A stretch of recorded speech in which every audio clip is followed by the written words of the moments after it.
Welcome to Just Hair Me Out, a podcast about love, life, and hair. I'm Barbara. I've spent over 38,000 hours coloring hair. Hi, I'm Demetra, and I've spent over 1,000 weeks with scissors in my hands. With 50 clients a week in our chairs and 22 years on our feet, doing hair is not our hobby, it's our hustle. We've navigated salon politics and then opened salon suites of our own in 2020. We choose dogs over kids, skinny marks over beer, and we've only fired 3 clients each. Welcome back to Just Hear Me Out podcast. Today we're going to talk a little bit about how Barbara and I met and kind of how we got into the industry and, got started. I grew up in the city of Chicago, inner city, and went to junior college. I was going for accounting.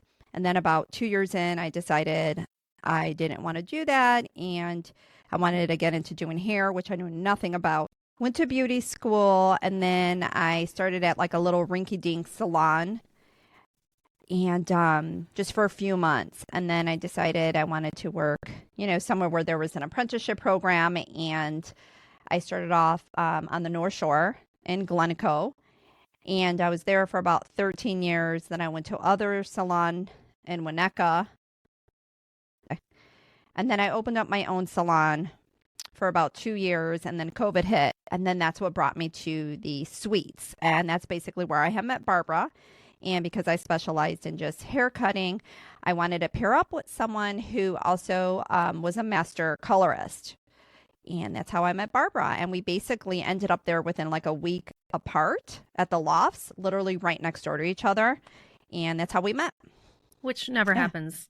Right. Like people don't start at the same time. No. So we were new together and it was awesome.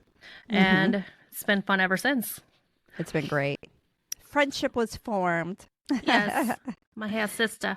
Yeah, not just a working relationship, right? Right. Yeah. So I grew up in the Chicago suburbs and went to college and studied psychology. And then I worked for just a year and decided to go to hair school.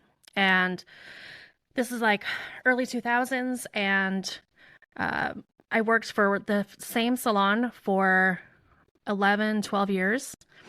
And it was in downtown Chicago in the Gold Coast.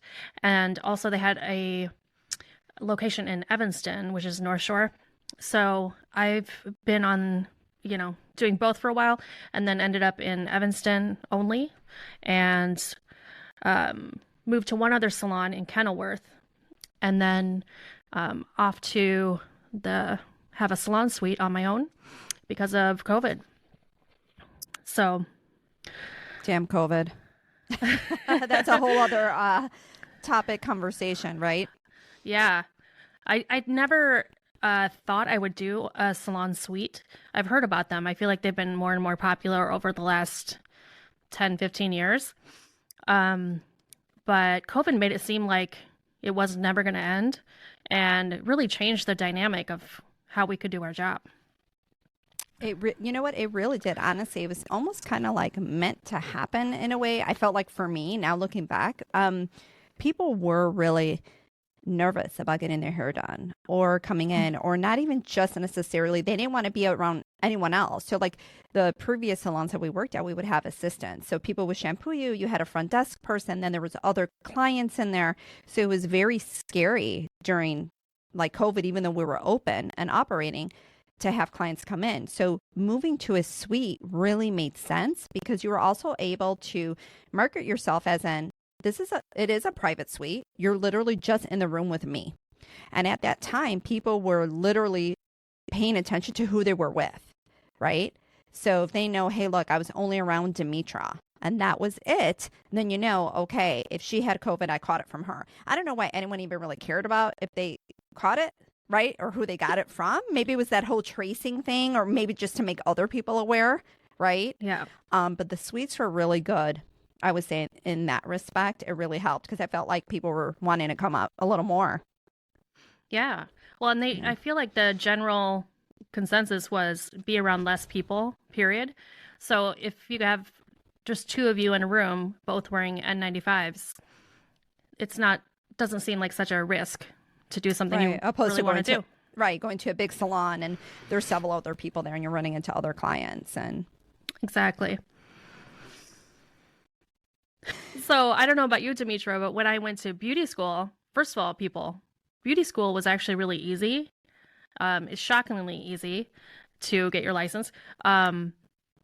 So I had no idea that you were kind of expected to kind of pick color or cut at some point, and especially if you wanted to work at a higher end salon.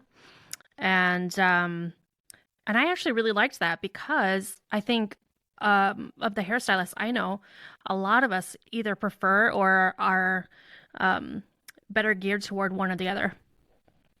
I totally agree. I mean, look, I'm not saying there's not people out there that are really good at both. You know, you're talented, but I truly believe it's just like a specialist. Like, hey, I'm going to a foot specialist. He's going to know more than just my internist, right? You go to specialist for a reason. And that's pretty much how that worked, you know, when you had to go. And the same thing for me, you know, doing the apprenticeship. I had to choose as well. And that was part of me wanting to go to like a higher end salon because I really wanted to get really good at something, you know, not have to focus on both. Yeah. Yeah. Well, and I think an apprenticeship program is kind of like graduate school for hair. So, like when you get your license, listeners, you can go work anywhere or you can be an apprentice and you're kind of like a slave for, I would say, at least a year. Sometimes they're more, where you work part of the time as, you know, kind of the grunt at the salon. And then the other time that you're there, for me, it was like 4 days being kind of the help. And then 1 day of class time where you had to bring in models and the senior colorist in my situation would be teaching me or critiquing my work on models. So it takes a long time to get to the point where you're, as we say, on the floor, meaning you have a chair of your own and you're charging customers. Mm-hmm. Yeah, same for me. I was actually it was 5 days a week, basically helping out. And then after work, like, you know, starting at 5 p.m., 1 day a week, I'd have to bring a model in and it would be like, okay, this is, you know, they would treat it like a real, you know, real client. Like the person would come and say, hey, this is what I want. Then you would have to figure out between the consultation and how to do it. And then once in a blue moon, they would focus on, okay, we're going to teach you how to do blunt cutting or we're going to teach you how to do a bob. You know, and then you needed specific It's okay. models for that. But what I liked about the woman that was my mentor and that was helping me and teaching me, I love that she really, it wasn't like, okay, you're going to learn this haircut, right? Because necessarily learning a haircut, you can't do that on just everybody, right? So I loved how I was like, okay, get a model, have them come in, and whatever that model wanted, even if they changed their mind last minute and said, hey, I want, you know, 3 inches cut off and I want X, Y, and Z, I would have to treat them like a real customer, which I liked better because that's how the real world is. Someone's going to come to your chair. That's how you're going to learn, you know, how to cut hair. Instead of I'm learning just a bob today. You know, you can't really just put a bob on everybody. So it was really nice, actually. Oh, that's good. Mm-hmm.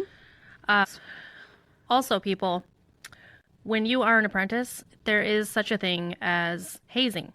Much like I would imagine, I was never in a sorority, but the Greek system, it is like deep and real. And the older you are, the more hazing you got, which might be little now. Yeah. Yeah, it was pretty brutal. Yeah, a lot of us would like go out back and cry once a day. Oh, once a day? That's Once an a day. understatement. I don't know. Oh, Yeah, man. I cry. I probably did cry every day for like the first 6 months.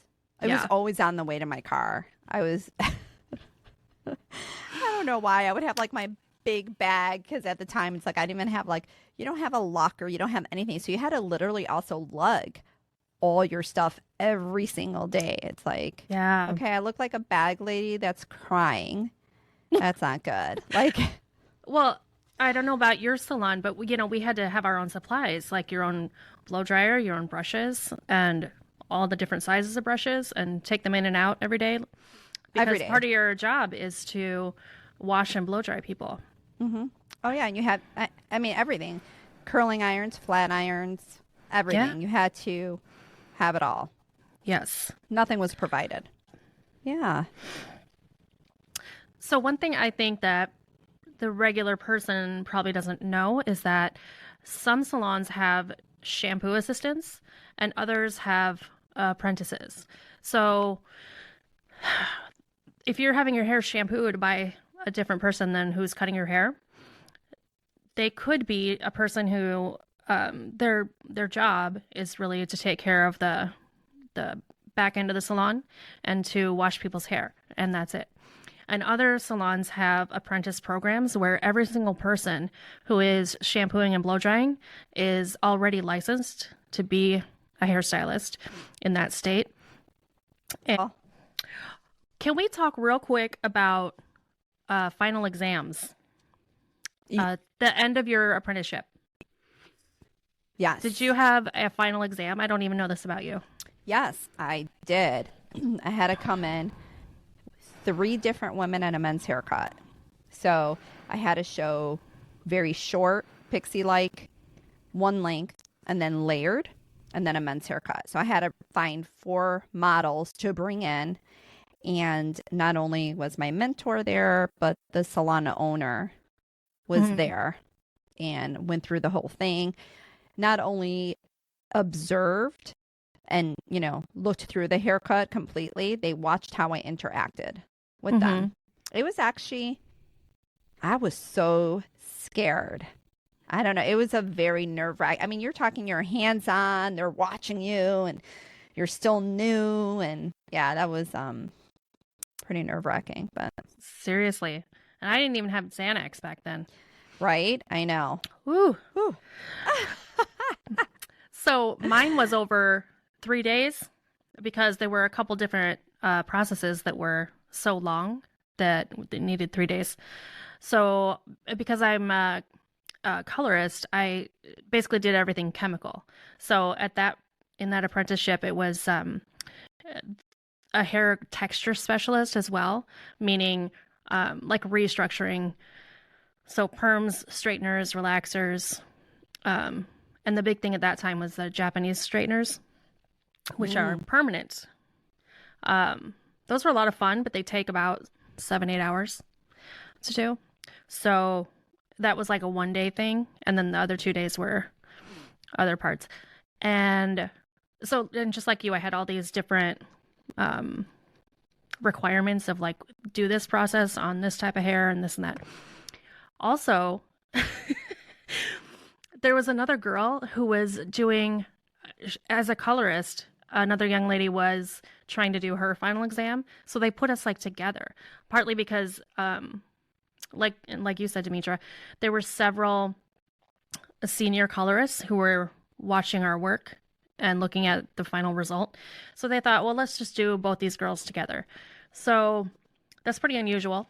And because we had to have our own models, and this is before the internet, people. So you had to like go out on the street and find people and hand out cards and just strike up a conversation, that sort of thing.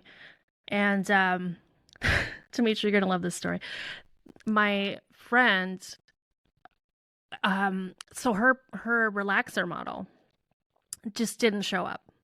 And so they basically said to her, you need to go out and find one like right now. Somebody to do a relaxer on. And they're like, you have half an hour, go find somebody. No way. Stop. She was beside herself. I was like sick about it, and it wasn't even my deal. So she did find somebody and brought this woman. Way. I'm dead serious. Brought her in, and then she should be a salesperson. I'm sorry. Like she sealed the deal on a relaxer in 30 minutes on a stranger. Yes. That's pretty awesome. Yes. And then this woman comes in and she's like, has no idea what the heck's going on. She's just kind of like was out and about walking around the street, going somewhere. And this young lady is like, can I please relax your hair? So she comes in, sits down, and she's kind of like looking around because behind her is like the owner and like, 3 senior colorists just watching. So my friend is like trying to do the consultation while everyone's staring at her. She says, so when is the last time you relaxed your hair? And the lady had this like, it was all slicked back and then like a ponytail.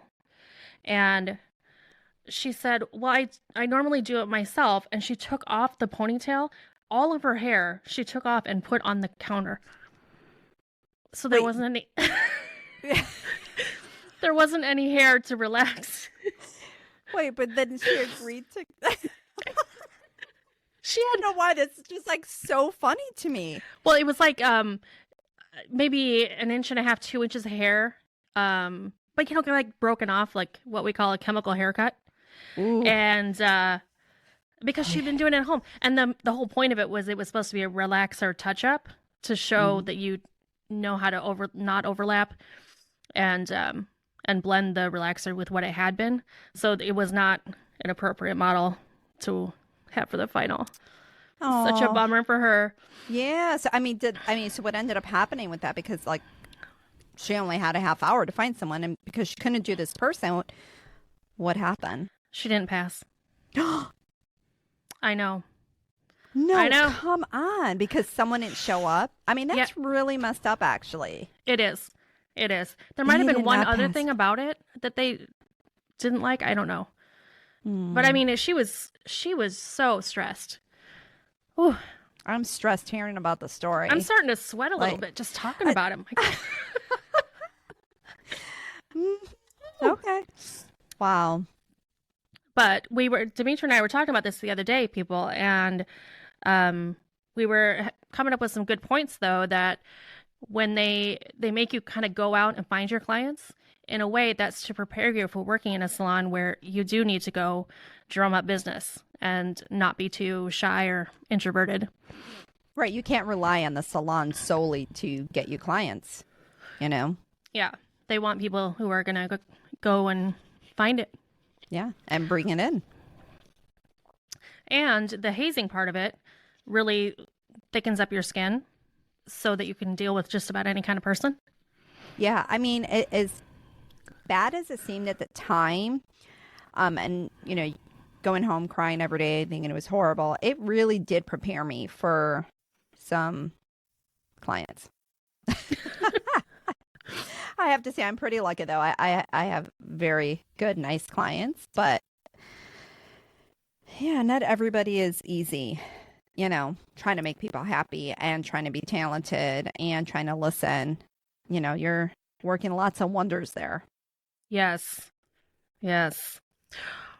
Okay, side note, I just wanted to mention to you, Demetra, I have met so many different types of people from doing their hair. And I like to kind of like put them in little career categories. And it's interesting what like types of people do what careers. Anyway, anybody that says they're a life coach, 9 times out of 10, they're batshit crazy. I love it. Okay, you have to elaborate. I need to know. Have you met Talk to me. any? Life coach? Yeah, about 2 or 3. Not many, actually. I mean, I have a lot of clients that are therapists, counselors, psychiatrists, but life coaches, maybe 2 or 3 over my whole career. Not too many. Yes. Well, this one's kind of near and dear to my heart because I have a bachelor's in psychology, which does nothing. It's a really really nice piece of paper. Okay. But, you know, I'm also not pretending to, you know a lot better than other people. It really helps me to understand that I'm messed up. That's what it did. Okay. Oh, Yeah. anyway, so I have come across, for example, okay, one person in particular, she didn't brush her hair, like, ever. Like, what do you mean? Never. Like, she had, like, shoulder-length hair, and it was, like, Dreadlocks? wavy. Not quite dreadlocks, but, like, she just on purpose never brushed it. So it was very difficult to, like, brush it and color it. And she wore makeup. She's a pretty person, pretty lady, and her eyeliner was always like at least a quarter to a half an inch above her lash line. And she's telling people how to live their damn lives. Oh my gosh. Well, you know, I hope I'm not offending anybody, but like the life coaches that I met, the similarities where they were all very yogi, I noticed. Very, I want to burn some sage yoga, but I'm also a psychic, right? So, and nothing bad about that because I burn sage all the time. But they all have that similar, like, aura about them. Very, Yes. I don't know, hippie, free-spirited, kind of. Yes. Yeah. So. And just to backtrack a little bit, they're always like really kind-hearted people. Like they really want to help people. Yes, very kind. Very kind. Just often their advice is stuff you probably shouldn't take. Oh, that's a good one. Those. Yeah. Oh dear. Yeah. It's all right. I don't know. I guess I like to push the limits and kind of see where to take things, I guess. Living on the edge. So how blunt are you with your clients, Demetra? Like if they're telling you dating stories and you're thinking that person is horrible for you, do you tell them or do you kind of like let it go? Oh, no, I tell them. Okay. I probably think that's why I don't have a lot of friends as well. Because, well, I mean, I am very honest, almost to a fault, where people think I'm being too harsh and I really do try. I don't ever sugarcoat anything. I try to find the right words to be kind of kind about it. But no one wants the fucking truth. I'm sorry. At the end of the day, no matter what, nobody really wants the truth. You know? That's what I think. And I say the truth all the time. And then people get mad at me. You know, I'm like, yeah, I can't keep my mouth shut. Good career, because I just talk all the time. And when people get sick of me, that's okay, because it's like the next client's coming in anyways 30 minutes later. So just keep it going, you know? Works for everybody. It does. Now, are you honest with your clients or? I am, but sometimes I will second guess what I'm thinking. Like I don't know if I'm being too judgmental because of my perspective. Like your experiences? Yeah, exactly. Yeah, well, you know what? I like to, when I am speaking or if they ask my opinion, I will say, hey, look, this is my opinion because X, Y, and Z. And I do kind of devil's advocate a little bit too. Yeah. Now, how about, are you 100% honest if like someone wants something with their hair? Are you 100% honest? Like if someone just has like super, let's say, coarse hair and they want a ton of highlights and the hair is just as dark as me. And, you know, adding those highlights is going to give them like, let's say more frizz or dry it out. Would you be honest with them or do you just give them what they want? I would be honest with them. If they ask me like 4 times though, then I will try to meet them halfway. That's actually pretty good, right? Because 4 times means they're not listening anyways and give me what the fuck I want, right? Okay, yeah. So, yeah, I'm very honest and I try to tell people, but sometimes people, I think they get a little butthurt too when you try to explain to them like, hey, look, like you don't have a lot of hair, so this is not going to look the same. And even if you say, it doesn't matter how nice you say it, like your hair is either really fine texture or you don't have a lot of it or your hair is way too thick, you're going to look like a bozo. You know what I mean? Like finding the right words. Not that I've ever called anyone a bozo, but I'm just saying, you know. Yeah. I'm being very offensive right now. No. There's different ways to say it. Oh. Well, it's a fine line. You know, if you say it as gently as you can and they don't like it, you know, they're paying for your expertise and that's what it is. Mm-hmm. Right. But here's an example. I've had different clients tell me about talking to hair cutters. And sometimes they'll say like, oh, you should, it would be really flattering if you have it, like if you want it short to do like, you know, down to your shoulder or grazing the shoulder or something like that. And if they want it up by their chin, you could just say it's more flattering if you have it longer versus like, bitch, you have a double chin. Right. You know, or like you need bangs. I love that. Yeah, flattering. Very You know what? Yes. 25 years. I just learned something. Thank you. I mean, see, this is great. I love it. Well, and some people are like, you can't have bangs, or you can't grow out your bangs because of all the wrinkles on your forehead. But you gotta. I like to call those bang talks. We call those bang talks. Instead of getting Botox, they're bangs, kind of. There's ways to fake it. Like, I'm so thin now. I used to wear bangs all the time, like a very heavy, heavy bang. And as I got older, I really thinned out a lot. Like, look at it. If I even brought this hair forward, you can see, right? Like, it just gets really, really thin. And, I mean, that's already like 1.25 inches back, right? So even if I even did a little more, if I really try to make these into bangs, they would be so wispy, Yeah. But... and trying to like explain that to people, like, hey, you don't have enough hair in the front anymore. You're going bald. It's a fine line. Yeah. Of explaining why they can't have bangs. Yes. Yeah, that's why like hair pieces might be good. I do have a bang hair piece. I'm going to wear it one day on the show so people can see. Yeah, it's pretty cool. It's like a little clip-in and yeah. Okay. Well, we are just about running out of time here.